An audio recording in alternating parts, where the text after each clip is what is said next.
Atlantic মহাসাগরের পারে দাঁড়িয়ে নবীর সাহাবী উকবা ইবনে নাফে বলছে যে, হে এলাকাবাসী, তোমরা বলো এই সাগরের ওই পারে আর মানুষ আছে না? তখন জনবাসী, এলাকাবাসী বলছে, ওই সাগর তো অথই সাগর, আমাদের পূর্বপুরুষ থেকে কারো জানা মতে এই সাগরের ওই পারে মাটিও নাই, মানুষ তো পরের খবর, এ তো অথই সাগর, এর কোনো কুল কিনারা নাই। হযরত উকবা ইবনে নাফে 22 বছর বয়স্ক সাহাবী, পুরো আফ্রিকা বিজয় করে এই আটলান্টিক মহাসাগরের পারে দাঁড়িয়ে নিজের ঘোড়ার 2 পাও ভিজাইছে, ঘোড়ার পাও সাগরের পানিতে ভিজাইয়া এরপরে আল্লাহকে বলছে, আল্লাহ তোমার বান্দারা সাক্ষী দিছে সাগরের ওই পারে নাকি কোনো মানুষ নাই, এই জন্য আমি থেমে গেলাম। যদি খোদার কসম মাওলা একজন লোক বলতো ওই পারে একজন মানুষ আছে, আমি আল্লাহর কসম রব এই ঘোড়া নামায় দিতাম, ওই লোকটার কাছেও কালেমার দাওয়াত পৌঁছাই। একজনের জন্য আমি সাগর পাড়ি দিতে রাজি আছি, কিন্তু কেউ তো বলে না আর কোনো লোক নাই, এজন্য থেমে গেলাম। এই ছিল জিন্দেগি বন্ধু। এজন্য বললাম, প্রিয় ভাই আমার, সবাই যার যাদের তোমারে নিয়ে আমারে নিয়া ইয়াহুদিয়ে নাচায়, বান্দরের খেলা খেলায়। আহা, 1 বছরের মধ্যে তোমার চুল কতবার বদলাইলো, 1 বছরের ভিতরে তোমার প্যান্ট কতবার বদলাইলো, 1 বছরের ভিতরে তোমার জামা গেঞ্জি কতবার বদলাইলো, 1 বছরের ভিতরে তোমার কথা বলার চলাফেরার ডিজাইন কতবার বদলাইলো। তাইলে তোমারে নিয়া বেঈমানে বান্দর খেলা খেলা, বেঈমানে ডুগডুগি বাজায়, আর তুমি নাচো। ছি ছি ছি ছি ছি। কথা তো ছিল এই, আমাদের বাংলাদেশের একজন বক্তা আছেন, বড় দিল দরদি বক্তা, হযরত মাওলানা মুফতি নজরুল ইসলাম কাসিমি দামাত বারাকাতুহুমুল আলিয়া। উনি বলছেন যে আমি জীবনের এই 35-40 বছরে ইউরোপের শত শত দেশে প্রতিনিয়ত ভ্রমণ করছি। যে ইউরোপ আমেরিকার এক স্টেটে নাস্তা খাইছি, আরেক স্টেটে দুপুরের খাবার খাইছি, এইভাবে অনবরত সফর করছি, কিন্তু কোনোদিন জীবনের এই লম্বা সময়ে গোটা ইউরোপে আমার এই পাঞ্জাবি টুপি লেবাস একদিনের জন্য বদলাই নাই। আর এই গোটা ইউরোপের কোন এয়ারপোর্টে কোনোদিন আমার 1 ঘন্টার জন্য 10 মিনিটের জন্য আটকায়ও না। আমার পাসপোর্ট, আমার লেবাস বরাবর, আমার পাসপোর্টে লেখা আমার ধর্ম ইসলাম, আমার পোশাকও বলে আমি মুসলমান, খালাস, আমার আটকায় নাই। এই জন্য দোস্ত আমার, বন্ধু আমার, আত্মমর্যাদা, আত্মসম্মান অনেক বড় সম্পদ। আজকে তোমরা ছেলেরা, বাবারা অনেক সুন্দর, তোমরা নওজোয়ান, এই 10 মিনিটের ভিতরে 5 মিনিটের ভিতরে ছুইটা আইসা মাশাআল্লাহ কোরআনের মহব্বতে, আল্লাহর দ্বীনের ভালোবাসায় ছুটে আসছো। শুনতেই তোমরা মাঠ ভরে এখন দৌড়াইয়া আইসা বসছো, এটা ভালো দিক, এটা প্রশংসনীয় দিক, এটা বুঝাই গেল। তোমরা যেই মনে করো আমি আসছি তো আসছো, কিন্তু বাকি এটা তো জানো যে আমরা তো আল্লাহর কথাই বলি, অন্য তো কোনো কারণ নাই, এখানে কোনো ত্রাণও নাই, রিলিফও নাই, এখানে অন্য কোনো টাকা পয়সা বিলি নাই, বন্টন নাই, শুধুই আল্লাহর কোরআনের কথা বলা হবে, এটাই মাকসাদ। তো এইটাই শুনতে আসছো, মহব্বত করেই ছুটে আসছো, ভালোবাসা নিয়েই বসছো। আমি তোমাদেরকে জন্য অনুরোধ করি, প্রিয় ভাই, আরেকটু আল্লাহর জন্য আগাও, দ্বীনের জন্য আরেকটু আগাও, ইসলামের জন্য আরেকটু আগাও। তোমার কলিজায় যেহেতু বুঝেই আসছে ইসলাম সত্য, কোরআন সত্য, আল্লাহ সত্য, রাসূল সত্য, আমি মুসলমান, এটা যেহেতু গৌরব তোমার, এটাই যেহেতু ইজ্জত। প্রিয় বন্ধু, তুমি যদি আল্লাহর কথা মানার ক্ষেত্রে, দ্বীন মানার ক্ষেত্রে, নামাজ পড়ার ক্ষেত্রে, আল্লাহকে রাজি খুশি করার ক্ষেত্রে আরেকটু যদি হিম্মত করে আগে বাড়তে পারো, খোদার কসম ইনশাআল্লাহ আগামীর ইসলামের পতাকা তোমাদের হাতেই উড়বে ইনশাআল্লাহ। ইসলাম উড়বে, ইসলামের পতাকা উড়বে। কাফের বেঈমান সব জায়গায় হেরে যাচ্ছে, জালেম সব জায়গায় হেরে যাচ্ছে। 7ই অক্টোবর 2023, 7ই অক্টোবর 2024, কত হলো 1 বছর। নভেম্বর, ডিসেম্বর, জানুয়ারি, আরো 3 মাস, কত হইল? 15 মাস। প্রায় 15 মাসে এই ইসরায়েলের ইহুদি কুত্তারা গাজা, একটি এলাকায়, ফিলিস্তিনের একটি অঞ্চলে গাজা, এখানে 47,000, তাদের হিসাবে, সরকারি হিসাবে 47,000 ইমানদার মুসলমানকে শহীদ করছে এই গত 15 মাসের অব্যাহত আক্রমণে। 47,000, বাস্তবে আরো অনেক বেশি। আমরা ধরলাম তাদের রিপোর্ট যেটা, এটাই 47,000 ইমানদারের রক্তে ঝরিয়েছে। তাদের জাতিসংঘের রিপোর্ট হলো যে গাজার সমস্ত বাড়ি ভবন যেভাবে ধ্বংস করছে, বিধ্বস্ত করছে, ধারাবাহিক যদি কাজ করে, এগুলো আবার গড়তে চেষ্টা করে, তাহলে আগামী 30 বছরেও 20 বছরেও এগুলো কইরা শেষ করতে পারবে না। এইভাবে মাটির সাথে মিশায়া দিছে সমস্ত ভারী বসত ভিটা। লাখ লাখ সন্তান রাস্তার পথের ফকির হয়ে গেছে। এতিম বাচ্চার মা নাই, বাবা নাই, স্ত্রীর স্বামী নাই, স্বামীর সন্তান নাই, পুরুষের। এইভাবে বিধ্বস্ত করছে 15 মাসের মধ্যে। বন্ধু, পৃথিবীর সমস্ত সুপার পাওয়ার, গোটা ইউরোপ এই ইসরায়েলের কুত্তাদেরকে অস্ত্র দিছে এবং সমর্থন দিছে। আমেরিকার কুত্তারা বারবার সবচেয়ে বেশি ডোনেশন করছে এই ইসরায়েলকে। এই ট্রাম্প, এই নতুন বেঈমান, এই বেঈমানও বলছে গাজাকে সমান করে দিবে ইসরায়েলের পক্ষ হইয়া। কিন্তু আল্লাহ পাক যেহেতু আছেন, 15 মাস পরেও এত রক্ত ঝরিয়ে, এত অত্যাধুনিক পৃথিবীর সমস্ত মারণাস্ত্র ব্যবহার করে এভাবে বাড়ি ধসে দিয়ে ইমানদারকে ঘর থেকে বঞ্চিত করার পরেও বেঈমানরা আল্লাহর দয়ায় হেরে গেছে। নাকে খত দিয়া, যুদ্ধ বিরতি দিয়া ইসরায়েলের কুত্তারা যুদ্ধ থামাইতে বাধ্য হয়েছে। এই মুহূর্তে বন্ধ যুদ্ধ, আলহামদুলিল্লাহ। এজন্য কুত্তা জিতে নাই, ইমানদার জিতে গেছে। মুমিন হারে না, ইমানদার হারে না। রক্ত ঝরলেও ইমানদার হারে না। ছেলেরা মনে রাখো বাবা, সারা পৃথিবী তোমাদের কাছে আমি অনুরোধ করলাম, সারা পৃথিবী দেখো, সিরিয়ার জালেম 54 বছর একটানা এই সিরিয়ায় বাপ পুতে জুলুম করছে। 54 বছরের স্বৈর শাসক ফ্যাসিস্ট, 54 বছর একটানা তারা দুইজনে বাপ পুতে জুলুম করছে। 5 লক্ষ, সরকারি হিসাবে 5 লাখ ইমানদার মুসলমানকে শহীদ করছে ইয়াতে, সিরিয়াতে। কমপক্ষে 30 লক্ষের চাইতে বেশি মুসলমান উদ্বাস্তু, যারা ঘর হারা হয়ে গেছে।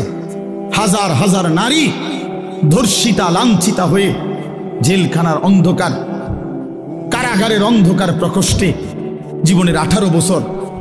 একটা বাচ্চা তো সে জন্মের পর থেকে মায়ের কোলে বড় হইয়া কারাগারেই বড় হইছে। এরকম শত শত মেয়ে যাদের বয়স হয়ে গেছে 18, 16 জেলখানাতে।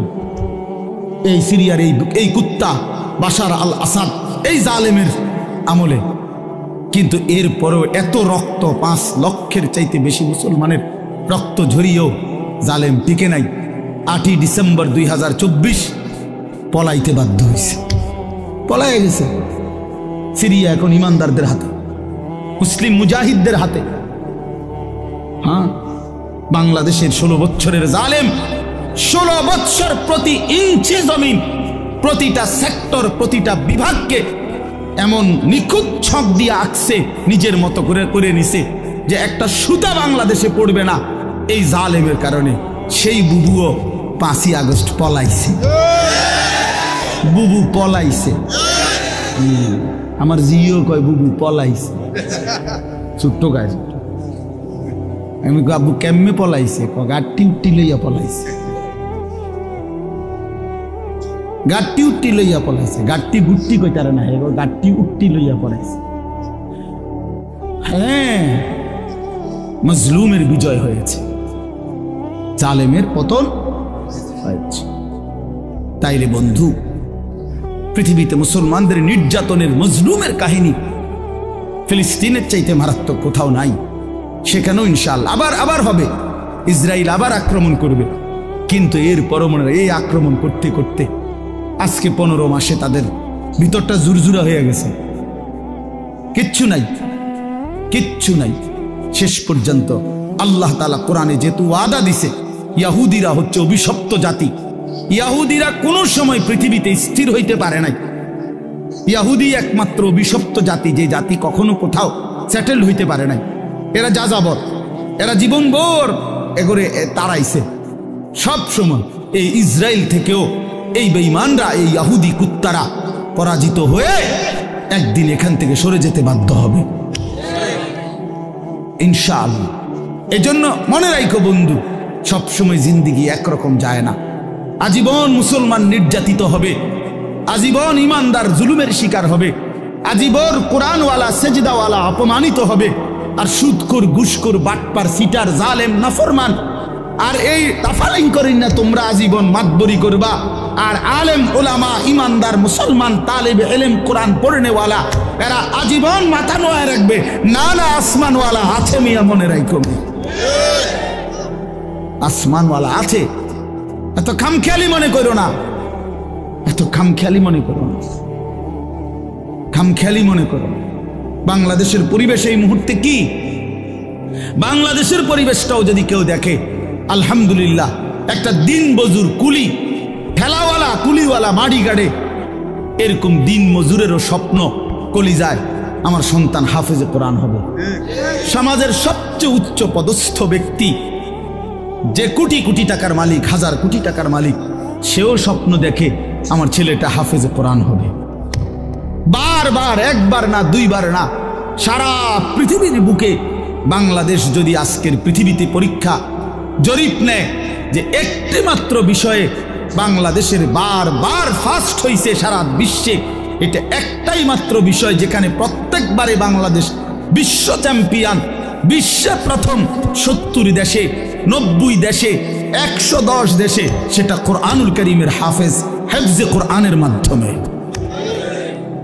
আমার দেশের হাফেজে কোরআন যাদের মাতৃভাষা আরবি, আহলে লিসান আরব, আরব সেই আরবের অসংখ্য দেশকে পিছে ফেলে বারবার অনারবি, আরবি যার মাতৃভাষা না, এমন সন্তান বাংলাদেশের বারবার কোরআনুল কারীমের হিফজ প্রতিযোগিতায় ফার্স্ট হচ্ছে।